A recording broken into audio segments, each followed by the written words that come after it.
मधुबन के बाबा, मधुबन के बाबा मुरली वाले, आपका क्या कहना,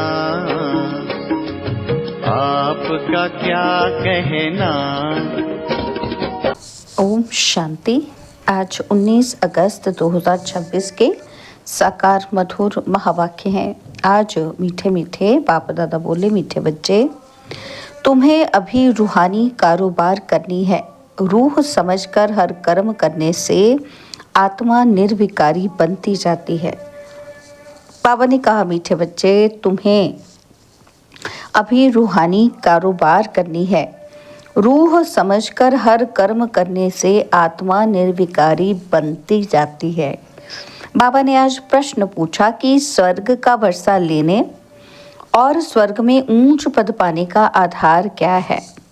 तो बाबा ने समझाया, ब्रह्मा कुमार कुमारी बने तो स्वर्ग का वर्षा मिल जाएगा, परंतु ऊंच पद का आधार है पढ़ाई। अगर बाप का बनकर अच्छी रीति पढ़ाई पढ़ते रहें, पूरा पवित्र बने तो राजाई पद मिलता है। कोई पूरा पढ़ते नहीं, कर्म बंधन है, पूरा पवित्र नहीं बने और शरीर छूट गया तो प्रजा में भी साधारण पद पा लेंगे। ओम शांति। रूहानी बच्चों को रूहानी बाप समझा रहे हैं, यहाँ रूहानी कारोबार है। बाकी सारी दुनिया में जिस्मानी कारोबार है।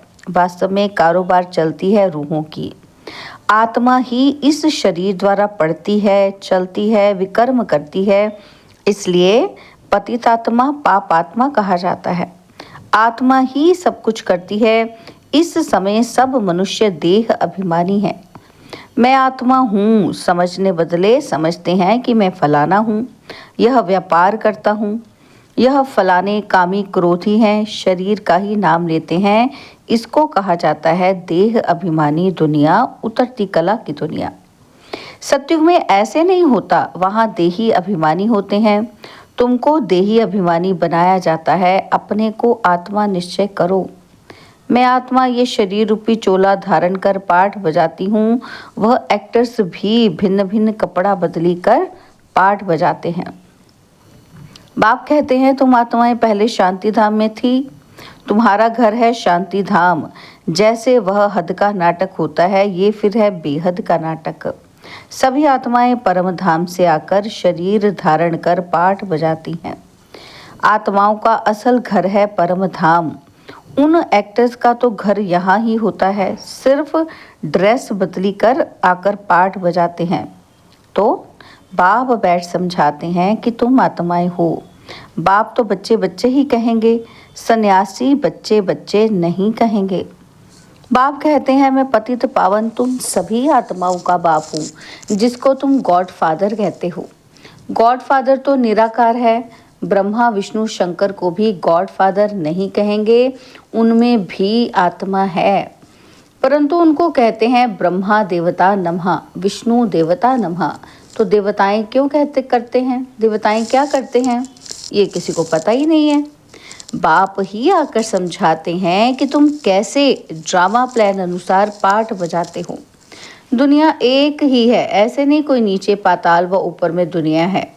दुनिया एक ही है जिसका चक्र फिरता रहता है। लोग तो कह देते हैं मून में प्लाट लेंगे। बाप समझाते हैं, बच्चे कितने इंसॉल्वेंट बन पड़े हैं। भारतवासियों के लिए ही कहते हैं कि तुम कितने साहूकार समझदार थे। इन लक्ष्मी नारायण का सारे विश्व पर राज्य था, जिसको कोई लूट न सके। वहाँ कोई पार्टीशन आदि नहीं होती, और यहाँ तो कितनी पार्टीशन है। आपस में टुकड़े टुकड़े पर लड़ते रहते हैं। तुम सारे विश्व के मालिक थे। सारा आकाश, पृथ्वी, समुद्र सब तुम्हारा था। तुम उनके मालिक थे। अब तो टुकड़े हो गए हैं, यह किसी को पता नहीं है। भारत ही विश्व का मालिक था। बाप समझाते हैं कि आत्मा को जो पाठ मिला हुआ है वो कभी घिसता नहीं, चलता ही रहता है। अभी तुम फिर से मनुष्य से देवता बन रहे हो, फिर 84 जन्म लेंगे। तुम्हारा पाठ चलता ही रहता है, कभी बंद नहीं होता है। कोई मोक्ष आदि पाते ही नहीं। जितने अनेक गुरु अनेक शास्त्र उतनी अनेक मतें होती हैं। मनुष्यों में कितनी अशांति है, जहाँ भी जाओ कहेंगे मन को शांति कैसे मिले। यह देह अभिमान में आकर कहते हैं। बाप समझाते हैं मन और बुद्धि ये है आत्मा के ऑर्गन्स, बाकी ये सब शरीर की इंद्रियां हैं। आत्मा कहती है मेरे मन को शांति कैसे मिले। वास्तव में ये कहना गलत है। तुम आत्मा हो, तुम्हारा स्वधर्म ही शांत है। तुम ऐसे कहो कि मुझ आत्मा को शांति कैसे मिलेगी, इसमें कर्म तो करना ही है। यह बातें बाप ही बैठ समझाते हैं। दुनिया में ये ज्ञान किसी को नहीं। वहाँ है भक्ति मार्ग, उनको ज्ञान का पता नहीं है। ज्ञान तो एक बाप ही देते हैं। बाप खुद कहते हैं कि मैं कल्प कल्प कल्प के संगम युग पर आता हूँ। कलयुग के अंत में सभी पतित हैं।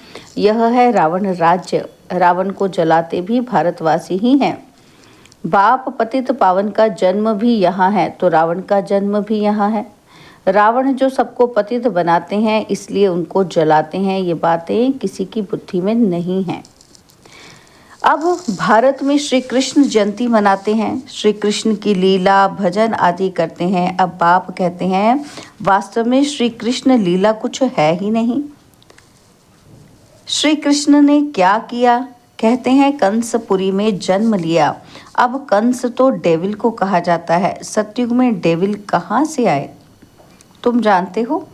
श्री कृष्ण की आत्मा जो सतयुग में थी वो अपने 84 जन्म भोग इस समय पतित से पावन बन रही है, अपना पद फिर से ले रही है। वैसे ही तुम कृष्णपुरी में रहने वाले थे, 84 जन्म ले, अब फिर अपना पद ले रहे हो। जयंती मनानी है वास्तव में शिव बाबा की, जो शिव बाबा सबको हेल से हेवन में ले जाते हैं। उनकी कोई लीला है नहीं। कहते हैं कि हे पतित पावन बाबा आओ, आकर हमको हेल से हेवन में ले जाओ। आप हमारे बाप हो तो हम स्वर्ग में होने चाहिए। हम विशेष दुनिया में क्यों हैं, इसलिए बुलाते हैं हे गॉड फादर हमको इस दुख की दुनिया से लिबरेट करो। यह भी ड्रामा में नूंद है। बाप कहते हैं इस ड्रामा को कोई जानते ही नहीं। शास्त्रों में ड्रामा की आयु लंबी लिख दी है। नई दुनिया को पुरानी बनना ही है, सतोरजो तोमों में आना ही है। ये है बेहद की बात। अभी तुम फिर से विश्व के मालिक बन रहे हो। भारतवासी जो नई दुनिया में थे वही 84 जन्मों का पाठ बजाएंगे। अभी तुम पवित्र बनते हो, बाकी सब मनुष्य पतित हैं। तभी तो पावन के आगे जाकर नमन करते हैं।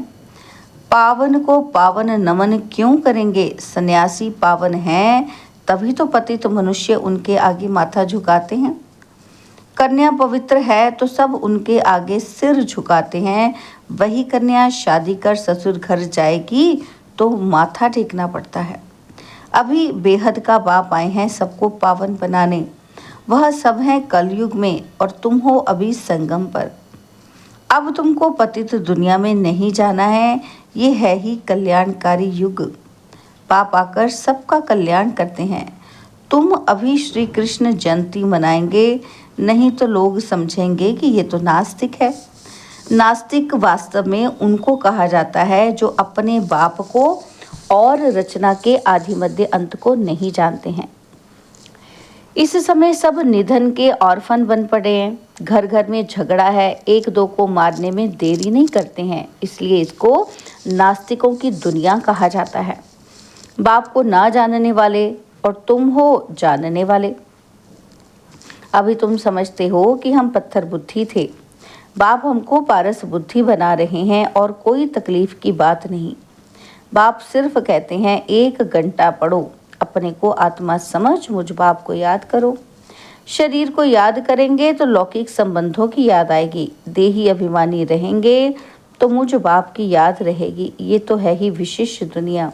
विषय सागर में गोते खाते रहते हैं, विष्णु को क्षीर सागर में दिखाते हैं। कहते हैं वहाँ घी की नदियाँ बहती हैं, यहाँ तो घास लेट भी नहीं मिलता। फर्क है ना? तो तुम बच्चों को कितनी खुशी होनी चाहिए। बाप ही खिवैया है ना, तो गाते भी हैं नैया मेरी पार लगाओ। ये सब नैयाएँ हैं, खिवैया एक बाप ही है। यह शरीर यहाँ ही छोड़ देंगे, बाकी आत्माओं को पार ले जाएंगे शांति धाम, वहाँ से फिर भेज देंगे सुख धाम। परमपिता परमात्मा को ही खिवैया कहा जाता है, बाप की ही महिमा गाते हैं अनेक प्रकार से। अभी तुम पवित्र वन पवित्र दुनिया के मालिक बनते हो। श्री श्री शिव बाबा आए हैं श्रेष्ठ बनाने। खुद भगवान कहते हैं ये भ्रष्टाचारी दुनिया है, अभी तुम परमपिता परमात्मा की श्रीमत पर चल श्रेष्ठाचारी बनते हो। कितनी ये गुप्त रमणीक बातें हैं जो तुम बच्चों को ही समझ में आती हैं, औरों को समझ में आएंगी ही नहीं। तुम जानते हो कि अभी देवी देवता धर्म का कलम लग रहा है। जो भी देवी देवता धर्म वाले और धर्मों में चले गए हैं वही आकर फिर ब्राह्मण बनेंगे। ब्रह्मा कुमार कुमारी बनने बिगर बाप से स्वर्ग का वर्षा ले नहीं सकते। अभी तुम ब्रह्मा कुमार कुमारियां स्वर्ग का वर्षा ले रहे हो। जितना पुरुषार्थ करेंगे कराएंगे उतना ऊंच पद पाएंगे। सभी तो इतना नहीं कर सकते। पूरा नहीं पढ़ेंगे तो उसका नतीजा क्या होगा? अगर शरीर छूट जाए तो स्वर्ग में आ जाएंगे, परंतु प्रजा में बिल्कुल ही साधारण। और अगर बाप का बनकर अच्छी रीति पढ़े तो राजाई पद पा सकते हैं। नहीं पढ़ते हैं तो समझेंगे उनकी तकदीर में नहीं है। पवित्र रहेंगे, पढ़ेंगे तो ऊंच पद पाएंगे। अपवित्र होने से बाप को याद नहीं कर सकेंगे। ऐसे भी बहुत हैं। कर्म बंधन का हिसाब जब छूटे, गाड़ी के दोनों पहिए पवित्र होंगे तो ठीक चलेंगे। दोनों पवित्र रहेंगे तो ज्ञान चिता पर बैठ जाएंगे, नहीं तो खिटपिट होती है। कई बच्चे कहते हैं कि बाबा हम तो जानते हैं कि श्री कृष्ण सतयुग का पहला प्रिंस है, तो क्यों नहीं कुछ मनाएं? अच्छा, हम श्री कृष्ण की आत्मा को बुला भी सकते हैं। आकर खेलपाल करेगी, रास करेगी और क्या करेगी। गोप गोपियां तो यहाँ ही होते हैं। वहाँ तो प्रिंस प्रिंसेस आपस में मिलते हैं तो रास करते हैं, सोने की मुरली बजाते हैं। ये सब खेल पाल तुम पिछाड़ी में देखेंगे। यह सब पाठ चलेंगे। शुरू में दिखाया गया, फिर तुम पुरुषार्थ में लग गए हो। अब फिर पिछाड़ी में साक्षात्कार होना शुरू होगा। कौन कौन किस पद को पाएंगे ये तुम जानते हो। बाप बैठ ये सब राज समझाते हैं। तुमसे पूछते हैं कि वेदों शास्त्रों को मानते हो? बोलो हाँ, हम क्यों नहीं मानते। ये सब भक्ति मार्ग की सामग्री है, इनमें कोई ज्ञान नहीं है। ज्ञान देने वाला तो एक है। ज्ञान मिलता है तो भक्ति आप ही छूट जाती है। तुम मंदिर में भी जाएंगे तो बुद्धि में रहेगा कि ये लक्ष्मी नारायण फिर अब नई दुनिया में राज्य करेंगे। बाप बच्चों को समझाते हैं दोनों तरफ तोड़ निभाना है। ग्रस्त व्यवहार में रहते पवित्र बनना है। श्रीमत कहती है पूरा पवित्र बनो, पूरा वैष्णव बनो और विष्णुपुरी का राज्य लो। अच्छा, मीठे मीठे सिकिलदे बच्चों प्रति माता पिता बाप दादा का याद प्यार और गुड मॉर्निंग। रूहानी बाप की रूहानी बच्चों को नमस्ते। हम रूहानी बच्चों की रूहानी बाप दादाजी को दिलवा जान सिकवा प्रेम से नमस्ते। ओम शांति। प्यारे बाबा, मीठे बाबा, मेरे बाबा, शुक्रिया बाबा, शुक्रिया बाबा, शुक्रिया। धारणा के लिए मुख्य सार है। पहला पॉइंट है, योग द्वारा कर्म बंधन का हिसाब किताब चुकतू कर पावन बनना है। ज्ञान चिता पर बैठना है। पूरा पूरा वैष्णव अर्थात पवित्र बनना है।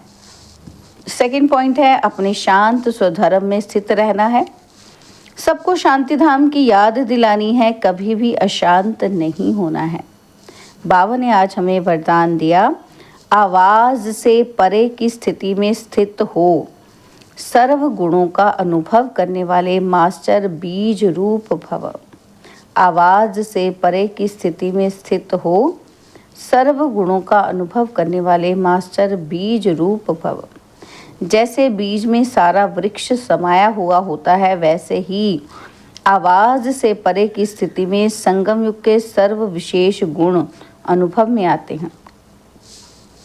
मास्टर बीज रूप बनना अर्थात सिर्फ शांति नहीं, लेकिन शांति के साथ ज्ञान, अति इंद्रिय सुख, प्रेम, आनंद, शक्ति आदि आदि सर्व मुख्य गुणों का अनुभव करना। यह अनुभव सिर्फ स्वयं को नहीं होता, लेकिन अन्य आत्माएं भी उनके चेहरे से सर्व गुणों का अनुभव करती हैं। एक गुण में सर्व गुण समाये हुए रहते हैं। स्लोगन है, अच्छाई धारण करो लेकिन अच्छाई में प्रभावित नहीं हो जाओ। अच्छाई धारण करो लेकिन अच्छाई में प्रभावित नहीं हो जाओ। बाबा के व्यक्त इशारे हैं, अपवित्रता के बीज को भी समाप्त कर संपूर्ण स्वच्छ बनो। बाबा ने कहा, पवित्रता आप ब्राह्मण आत्माओं का अनादि आदि संस्कार है। इस नेचुरल संस्कार से स्वप्न व संकल्प में भी अपवित्रता इमर्ज ना हो। संकल्प आए और विजयी बनो। इससे भी ऊपर नेचुरल संस्कार बना लो तो सब सब्जेक्ट में पुरुषार्थ करने की आवश्यकता नहीं रहेगी। अच्छा, ओम शांति।